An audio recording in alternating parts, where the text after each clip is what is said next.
ابے بھائی اس پہ کلپ بنا دینا, بقرعید کے بعد میرے قربانی پہ کلپ چل رہے ہوتے ہیں, یہ پہلے ہی چلا دینا, آپ کی ذمہ داری ہے کہ قربانی کے حصے تقسیم کرنے کا شرعی طریقہ یا کچھ بھی ایسا کر دیں, کیونکہ لوگ پھر غلط مبتلا ہو جاتے ہیں. اگر 3 افراد دو حصہ لیں اور ایک حصہ بچ جائے تو کیا وہ ایک حصہ باقی 3 افراد مل کر لے سکتے ہیں یا باہر سے کسی کو دیں؟ یہ بہت اہم مسئلہ ہے.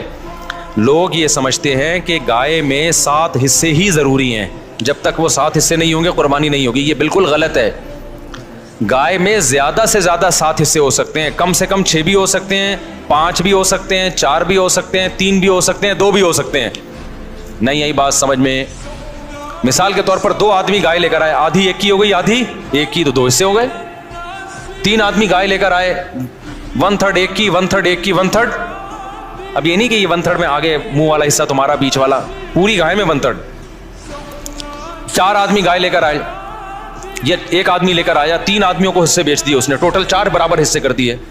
لوگ سمجھتے ہیں کہ اب 3 آدمی ہیں تو ایک 4 حصے لے, 2 آدمی ہیں تو ایک 4 حصے لے گا, ایک 3 حصے لے گا. یہ ضروری نہیں ہے, سمجھ رہے ہو؟ تو اس تکلف کی بالکل بھی ضرورت نہیں ہے. کر لیا تو بھی قربانی ہو جائے گی. تو یہ 7 سے زیادہ لوگ شریک نہیں ہو سکتے, 7 سے کم 6 بھی ہو سکتے ہیں, 6 برابر حصے کر لیے جائیں. ٹھیک ہے. اچھا, گائے کے حصوں کو میرے بھائی خوب سمجھ لو. گائے یا اونٹ میں جب 7 لوگ یا 4 لوگ یا 3 لوگ شریک ہوئے تو جتنے بھی شریک ہوں گے تو خوب سمجھ لیں, گائے کے 7 حصے جو کیے جائیں گے یا 3 یا 4 حصے, وہ تول کے کرنا ضروری ہے, اندازے سے کرنا جائز نہیں ہے, چاہے سارے راضی بھی ہوں, کیونکہ گوشت سودی اموال میں سے ہے. ایک بوٹی بھی زیادہ چلی گئی تو وہ سود کے حکم میں ہوگی, کیونکہ جب ہم حصے تقسیم کر رہے ہوتے ہیں تو اصل میں بیع و شراء کا عمل ہو رہا ہوتا ہے, خرید و فروخت کا, کہ آپ کا حصے کا جو گوشت ہے وہ میں نے خریدا, اس گوشت کے بدلے میں جو میرے پاس ہے وہ میں نے آپ کو بیچا. تو گوشت کے بدلے میں جب گوشت بکتا ہے تو وزن میں تول ضروری ہے. ذرا سا بھی زیادہ ہو گیا تو وہ کیا ہے؟ ربا, سود ہے. اور جب وہ سود اس میں شامل ہوگا تو وہ سب کے لیے ناجائز ہو جائے گا.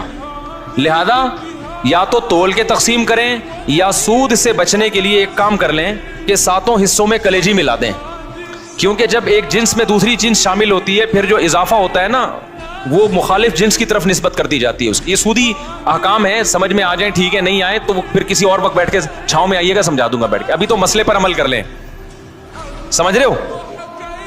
تو آپ نے کیا کرنا ہے کہ جب گائے کٹے گی, ذبح ہوگی, 7 حصوں میں ڈیوائڈ کیا, اس کو 7 میں تھوڑی تھوڑی کلیجی رکھ دی, سمجھتے ہو؟ اور کلیجی کے بھی 7 حصے کیے شروع میں, 7 میں تھوڑا تھوڑا گوشت بھی رکھ دیا, تاکہ کلیجی میں بھی سود کا حکم نہ ہو اور گوشت میں بھی سود کا حکم نہ ہو. مخالف جنس جب آتی ہے نا تو اس کی مثال ایسے, جیسے 10 روپے کے بدلے آپ نے 9 روپے خریدے تو ناجائز ہو گیا نا, لیکن 9 روپے کے ساتھ ایک ماچس کی ڈبی ملا لو گے آپ, تو مخالف جنس جب ملاؤ گے تو ادھر جب 1 روپیہ زیادہ ہوا وہ اس ماچس کے مقابلے میں ہو جائے گا. تو ادھر اگر گوشت زیادہ ہو گیا تو کلیجی کے مقابلے میں ہو جائے گا, ادھر کلیجی زیادہ ہو گئی تو گوشت کے مقابلے میں ہو جائے گی. تو سود سے بچنے کے لیے یہ جائز طریقہ ہو جائے گا. ہیلے کی 2 قسمیں, ایک ہیلا وہ جو حرام کی طرف جانے کے لیے ہوتا ہے, ایک ہیلا وہ ہوتا ہے جو سود سے بچنے کے لیے ہوتا ہے. تو یہ ہیلا جائز ہیلا ہے. آج کل بعض اسکالرز ایسے آ گئے کہ نہیں ہیلے اسلام میں جائز نہیں, تو ہیلا تدبیر کے معنی میں, کیونکہ ایسے ہیلے نبی نے خود بتائے ہیں ہمیں سود سے بچنے کے لیے. سمجھتے ہو کہ نہیں سمجھتے؟ تو اب آپ نے کیا کرنا ہے کہ ابے بھائی اس پہ کلپ بنا دینا, بقرعید کے بعد میرے قربانی پہ کلپ چل رہے ہوتے ہیں. لوگ کہتے ہیں اب وہ میں نے ترکی کو ووٹ دینے کا کہا طیب اردوغان کو, وہ جب جیت گیا تو میرا کلپ وائرل ہوا ہے کہ اس کو ووٹ دیں, اتنے دنوں بعد وائرل ہو رہا ہے. تو